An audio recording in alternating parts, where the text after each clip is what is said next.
cadre ne s'implique pas pour faire du trafic d'influence pour le choix de ceux qui vont être des futurs fonctionnaires de ce pays, de laisser la chance, la même pour tous les Guinéens, que le concours puisse les partager.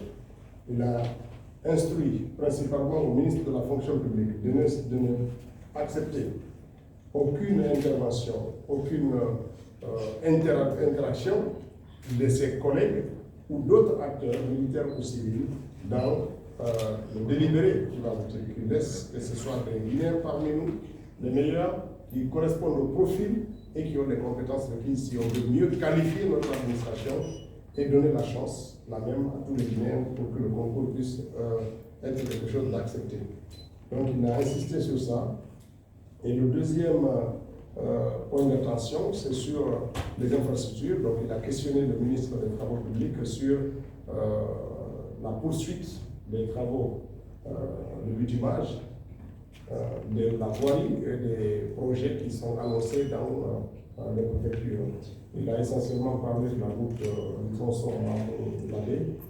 Et donc le ministre des Travaux publics a pris la parole, les infrastructures a pris la parole pour faire la situation et le point sur le niveau d'avancement et les perspectives qui sont prises pour faire en sorte que les travaux démarrent rapidement. On a une petite fenêtre d'opportunité avant les prochaines grandes pluies que les travaux puissent s'accélérer parce que les entreprises mettent toujours en avant la saison de pluie pour interrompre leurs travaux. Et je pense que ça c'est quelque chose d'important et il a dit également que les sociétés doivent prendre toutes les dispositions pour que les tronçons qu'ils ont dans leur portefeuille puissent connaître un accroissement, bien que le président de la République pousse au contenu local. Il invite quand même les entreprises guinéennes qui sont adjudicatrices de ces travaux, qu'elles puissent se mettre au travail pour que l'on puisse délivrer les choses, parce que c'est sur ça que les Guinéens aussi vont évaluer cette transition.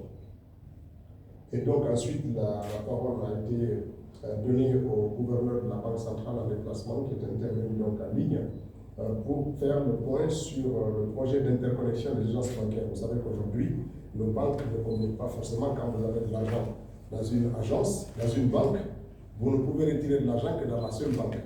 Il avait été instruit au début de la transition de faire en sorte que les banques puissent communiquer entre elles, reliées par le système informatique, pour faire en sorte que quand vous avez de l'argent à la Société Générale, que vous avez un guichet Vista à disposition, que vous puissiez retirer de l'argent sans souffrir du fait qu'il n'y a pas la Société Générale là où vous vous trouvez. Donc cette interconnexion, et donc le gouverneur de la Banque centrale a fait le point. Nous pensons que, en fait, son compte rendu, les travaux évoluent beaucoup. Une bonne partie des banques vont être prêtes avant la fin de l'année et les autres vont suivre courant du trimestre suivant pour être dans le dispositif qui a été fait.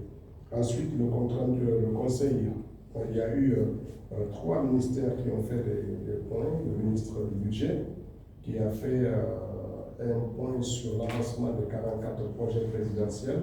Il a parlé de l'état d'avancement, il a parlé aussi des points sur les nouveaux projets qui vont venir dans le budget 2024. Et donc, il a fait le point là-dessus. Ensuite, il a plaidé pour qu'on clarifie un peu la notion de grand projet chez nous. Vous savez que la CGP est maîtrise d'œuvre pour toutes les missions de construction de l'État, toutes les activités, il y a des marchés publics, de l'argent public, la CGP intervient. Au moment où on faisait la réflexion ici, il fallait que la CGP fasse des études, évalue les coûts, avant que nous, on puisse se baser sur ça, faire un appel d'offres, sélectionner une société, et ensuite la CGP va faire le suivi. Là, par exemple, les travaux étaient finis, mais il n'y a pas eu de réception définitive. C'est-à-dire que les travaux sont finis, on attend une période pour voir les dysfonctionnements, comme vous êtes en train de constater, il y a des corrections qui sont en train d'être faites, et après, la CGP fait un rapport, on réceptionne le bâtiment et avec les garanties qui vont avec. Mais on estime quand même que malgré l'importance de cette intervention de la CGP, il est important qu'on limite ça à certains projets. Lorsqu'il y a 1 kilomètre à faire, on perd souvent 1 an pour faire les études et réaliser. Est-ce qu'on ne va pas clarifier la notion de grand projet? Sur quel projet pourrait être amené à intervenir la CGP, à partir de quel seuil, soit sur le volume du travail, soit sur l'argent, mais il faudrait qu'on discute là-dessus, qu'on finalise, parce que ça s'appelle bien grands projets. Ça ne s'appelle pas tous les projets, bien que la loi lui confère les prérogatives d'intervenir sur tous les projets. Donc, le ministre du budget a fait une plaidoyer dans ce sens-là. Et aussi, il a fait la liste de tous les projets qui sont fléchés au niveau du BTS, etc. Et puis, le ministre des Transports, lui, a fait une communication relative aux investissements qui sont attendus, notamment sur tout ce qui concerne l'évolution des travaux sur les aéroports de Cancan, Nantes-Fara, Nantes-Corée, qui sont projetés pour juillet 2024, donc l'achèvement, donc il a fait aussi l'association sur ça. Et il a aussi plaidé pour qu'on puisse harmoniser les standards au niveau des aéroports, notamment